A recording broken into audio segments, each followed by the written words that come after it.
Welcome to the Crazy Cool Family Podcast with Don and Suzanne Manning. A podcast where we share with you great insights about everything family from over 30 years of parenting 7 kids and over a decade of equipping parents through our Crazy Cool Family ministry. So let us inspire and equip you to build your best family. Hey, welcome to the podcast and welcome to summer. Summertime. I love summertime. We're going to do... You don't really love summertime because you don't like the Texas heat. Okay. Come on, be valid, honest. True. Be honest. Yes, especially come August, I'm thinking I want to go to Alaska. Like so bad I want to go to Alaska. So you're absolutely right.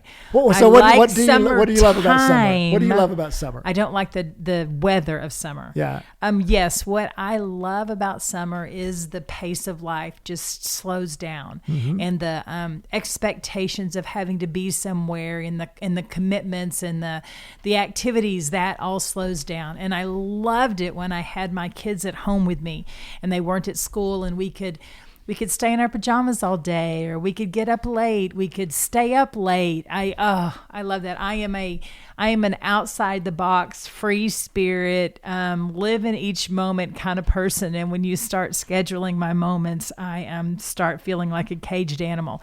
So summer, I was free. Well, and see and I love summer too. And I actually like the heat of summer. I love the heat of summer. I I love walking out of a freezing cold air conditioned restaurant to the 100-degree heat. And he will get in his car and not turn the air on. I mean, literally, I'm like, you are insane. But what I don't like about summer, and yes, I also love a little bit of the relaxed pace, but from a guy's perspective that was working still, it's like I felt like that my world didn't change and everyone else's did. And so therefore, everyone's staying up late and I want to stay up late with them. Because we're fun. But everybody else is going to stay in their pajamas all day. We're like, shh, don't wake us up when you leave the house in the morning. And I'm going to work. And so it was definitely so I think that one of the things we want to talk about in the summer series is we're doing a season 7 summer series. Okay, so season 7 summer series. Yeah. Season 7 summer series. Exactly. And so we are in June and July. We're going to slow things down with the podcast. We're going to do every other week, but we're going to talk about helping you have a plan for summer, helping you have a strategy for summer. My point I was making is that I didn't like the chaos of summer sometimes because I still had my life, but it helped me.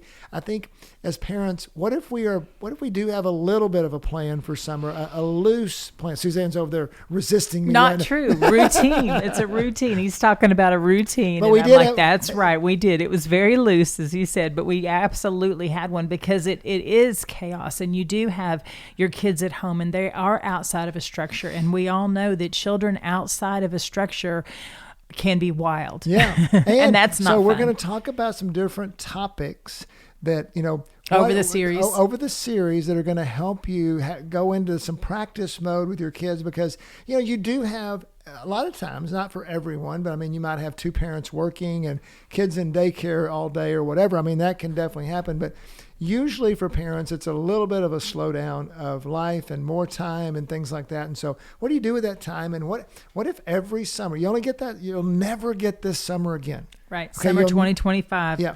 You'll never get this summer again. And what if you made a little plan, you're not going to get anything accomplished without some kind of plan. And so what if you had that plan, and what was that plan look like? And today we're going to talk about what we call washing the school year off of our kids. Mm-hmm. And so before we get into the details of that, we might want to go back and say, if you look at the Crazy Cool Family house, in the house, there is a culture. There's create culture. Create culture says we want to create a safe haven. And often in safe haven means we listen to our kids. We create a safe environment in our home. And one of the concepts we talk about in there is washing the world off of your kids so we can send them out in the world refreshed. We want our home. Suzanne, you created this concept. So why don't you tell them a little bit about, just forget summer for a minute, just about washing the world off first. Yeah. And so you've seen your kids, you've seen it in their eyes. By the end of the year, they're battle weary. they've been away from home. They've been gone for 8 hours a day. We take them first thing in the morning. We pick them up in the middle of the afternoon. They're exhausted. They've done it, all year long. And so that's the stuff that when we talk about washing that off, getting that off, they've spent more time with their peers in their classroom and their teacher than they have the hours that they have with us at home. And so they are wrapped up in that culture. They're wrapped up in that rhythm and that routine, and going to, standing in a line and walking to their different places in the school building, or they're doing their homework, or they're in that routine. And so when we say washing that off, it means just relaxing from that, getting away from that, just changing gears, if you will, from the having to be somewhere first thing in the morning to minding your manners all day long for somebody else, to just. And so when I say washing that off, it what that looks like is it's not like physically putting them in the shower and washing them, although you do that a lot in the summer because they get to smell like little puppies. You're just washing off the time spent by creating more time in your day, by having less activity. And you're also putting in, and this happens, that like she's saying, it could happen at the end of a school day, every day. For example, washing off the world would be your kids come home and just giving them some downtime to readjust, and then instilling in them having a home that is safe, that is joyful, so that they get filled up to go back. Well, that can happen in a day. And we even have a podcast on that, episode number 200, what is a safe haven? You can go find out some more information on that. We talk about number 288, building confident kids when the world's trying to tear them down. Those will give you, so if you want to go back, you can get some of the concept behind what we're saying. But in the summer, you get this great opportunity to do that over a longer time rather than just a night or a weekend or whatever. So it's a super cool opportunity to kind of reset for the next school year if you have a bit of a plan, a bit of a strategy to do it. Yeah, exactly. And so along with, washing off the world, meaning slowing down, and time is a way to wash it off. Another thing is you've got space to talk about it, to talk about their school experiences. I was always so surprised that when time was created, my kids would tell me things, last year in school, or this happened in the classroom. And I was thinking in my mind, why didn't you tell me about that when it happened? And I think that they just get so caught up in the busyness of life that they don't have time. But when we create this space, then things can flow out of them. And so washing off the world is also having this place where they can share what has happened to them. Yeah, what you're really saying is you provide this haven, that's why we call it a safe haven, that they can process things, and you can process it with them. Because let's say, for example, that they were bullied, and so now we get to summer and they say, in February, so-and-so did this to me, or this teacher was, that made me feel just so terrible. Well, now we get a chance to speak differently. Well, what did that make you feel about yourself? Well, I felt terrible about myself. Okay, I want to speak differently about that. I want to speak God's life into you, or whatever that, it's just a quick example, but those things come up when you make time, and as time slows down. As parents, we tend to think the world would say, no, you need to fill up your time with a lot of activities because you got to keep them busy, and there is good value in activities. We're not anti-activity, but we're just saying, hey, what if you let the pace of life slow down a little bit, and then maybe you open up times to process what's going on over the last, it's 5th grade and 6th grade, 8th grade, whatever it is. Maybe they just started school. What did they think about everything, and what are they thinking about life, and where's their head about themselves right now? I love that. And so with the washing off, that's the rest and the pace and the processing. And another way to wash, just like if you think about that when you get in the shower and water is just pouring all over you, another way to wash our children is we're washing off the world, is we're filling them full of the things that are valuable, important to us.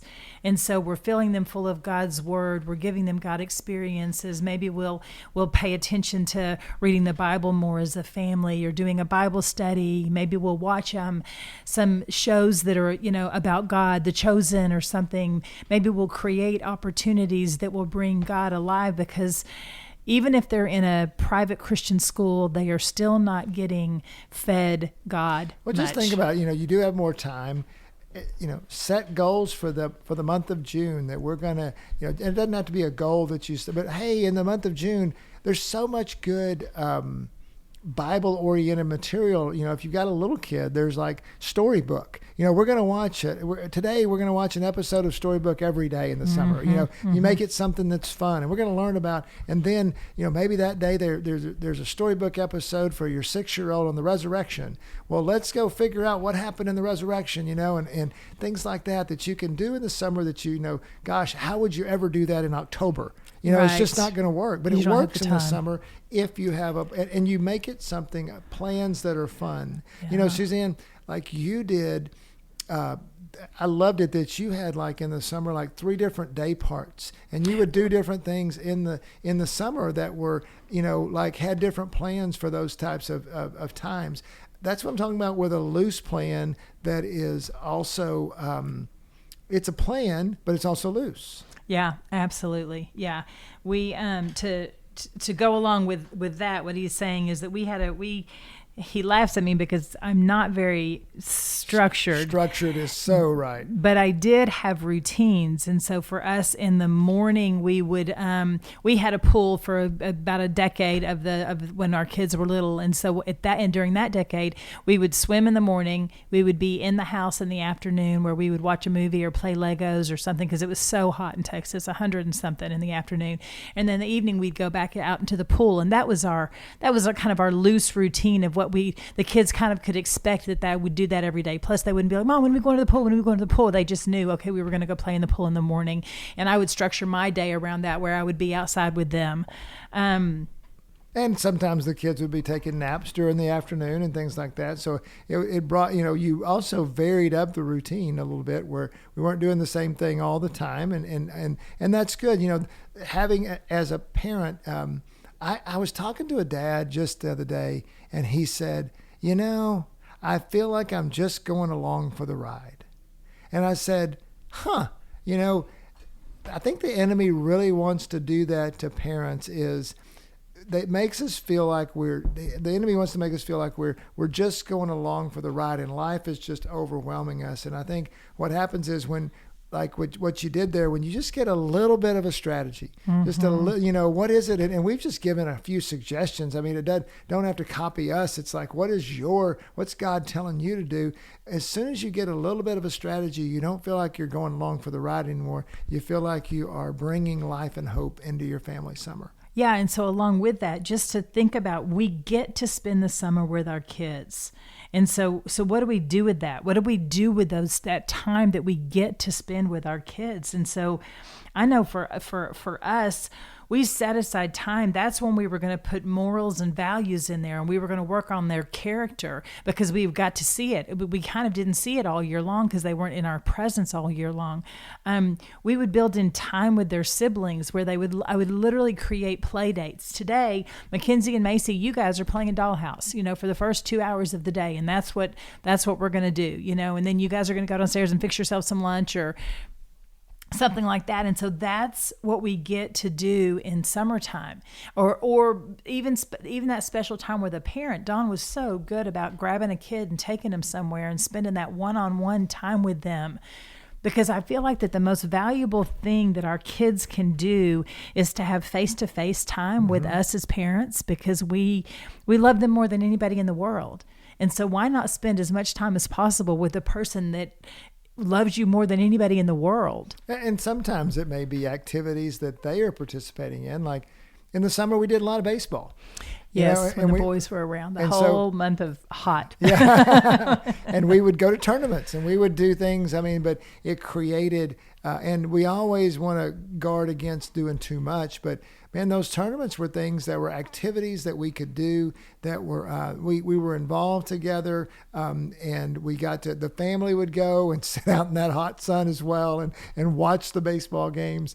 But it created an environment where the kid was, everybody was doing stuff, and some of the activities that, just going to the zoo, going to the park, things that happen that are just putting those activities. Sometimes we can feel so cooped up in the house. Well, and that goes with and so I wanted to talk about that for a second too, what I would call is planned fun. Mm-hmm. And so you look at the summer, and we usually would plan some form of vacation. I mean, and depending on our budget, it might be a big one or it might be a small one. It might be a weekend thing. It might be a week-long thing, but planned vacation. And we highly recommend that. It's so important and valuable to get your family as a unit out of their norm and go do something different. Even if you're camping in the backyard, just something different, because you get to see different elements of everybody's personality come alive outside of the norm.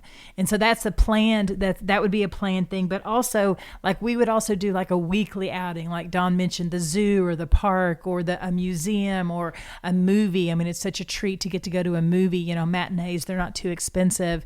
And so to do something like that about once a week, to kind of have something to look forward to, all of us to look forward to, because the walls do start closing in. I mean, and summer can be, again, and this is what'd you call it? Intentional, practical. I can't remember all the words you used there, but it was restful, folk. There's. But thinking about like, and dads, or if you're having to be at the office every day, just taking that afternoon off and going to the 4:00 movie is, because it's summer, you kind of create the environment. Hey, it's summer. We get to do these things. It doesn't have to take your whole day, but participate in it and see. And Daddy's going to meet us at the movie at 4, and we're going to get popcorn, and we're going to do whatever it is. And, to mortgage your house to get popcorn, but it's worth it. The big tub will feed everybody. But, and even like vacations, just doing it with your family. So often, are you going to take other kids with you? No. What if you did it with just your family? And it's amazing. Make it a road trip, because when you get in the car for a little bit. Granted, if you have a 2-year-old, that's difficult. But I mean, if you have older kids, such great time. You get in the road trip. We're all going to listen to this book together or whatever, and Chronicles of Narnia or whatever it is, and you create those memories. That's what I think we want you to think about is how you are creating some structure, you're creating some value, and then and also we talked about washing the world off of them. You're also thinking about the summer lets you prepare them for the year to come. What if, are they entering middle school maybe? What do you want to tell them about what's going to, if you don't create time for those things to help them prepare, hey, 6th grade's coming. What do you think about that? And let them process that, then it's going to give you time and opportunities to do those things with your kids. Yeah, for sure. I was going to, you took us to the future, but I want to go back for just a second and talk about, we were just talking to a young dad the other day, and he was talking about taking his family on vacation. And he said, I value taking my family on vacation. We're on a pretty limited budget. He goes, but we didn't really have a place that we wanted to go. So I just started looking for places that had cheap flights. And he found tickets for $75 to Florida. And he said, yeah, we'll do that. I mean, it's a Saturday to a Wednesday. It's kind of outside the box, but we'll do that. And so we just want to encourage you that if you are on a budget, there's ways around that. So to go find that. And so go and make those memories happen, put a little bit of work into it. Yeah, we live in Dallas, and so one year we didn't have a lot of money, and so we just found we found a way to find a cheap hotel for 2 or 3 nights.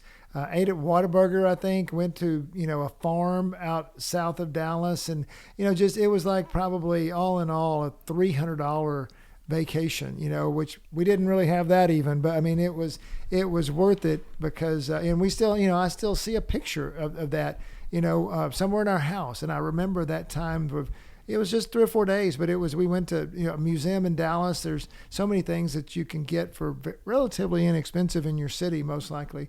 And, so man, sometimes you got to be more creative, than others, but it works. And your kids don't know any different. Right. No, they really, especially little kids. And yes, I'm so glad you brought that up, because what they're going to remember is jumping from bed to bed in the hotel room. I mean, so that's true. Way more fun than anything else. And so don't kill yourself trying to make this incredible experience, because really, I mean, hear me on this. They just want to hang out with you.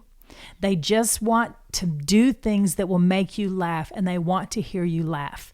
They just want to see you smile. Just like we love it when we delight our children, they love to see that they have delighted us. And so if we can do anything, create situations and opportunities where that can happen. Like another thing that we did was we always had, and I think I've talked about this on every other podcast, is we did projects in the summer.